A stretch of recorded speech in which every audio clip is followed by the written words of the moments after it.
जिस्मानी व रूहानी इलाज खुद कीजिए। आयत कुरानी से मुकम्मल झाड़ फूंक रूहानी व जिस्मानी अमराज के बारे में मुफीद मालूमात का ख़जाना जानिए। हर हफ्ते नौशाद टीच पर बराए करम चैनल सब्सक्राइब करें, लाइक और शेयर करना न। अगर किसी को दौरे पड़ते हों तो दौरे के मरीज की भी तशख़ीस की जा सकती है।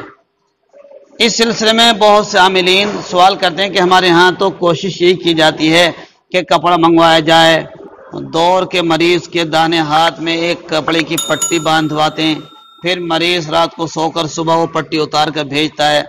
इस तरह थोड़े से वजन में बजरिए डाक मुकम्मल घर के कपड़े आ जाते हैं। फिर कपड़े की तशख़ीस के तरीके पर तशख़ीस करते हैं। अगर कोई कपड़ा ना भिजवा सके तो हालात के मुताबिक इलाज दे देते हैं। दौर से मरीज की तशख़ीस करने के दो ही तरीके मोतबर हैं। एक तरीक़ा कश्फ का है और दूसरा जिन्नात के ज़रिए। चाहे जिन्नात हाजिरात के हों, बातिनी राब्ते वाले हों या फिर ज़ाहिरी हाजिरी वाले, अमलियात में ये दो ही तरीक़े हैं। इसके अलावा कोई तरीक़ा नहीं है। बाकी इसके अलावा फ़राड तरीक़े हैं।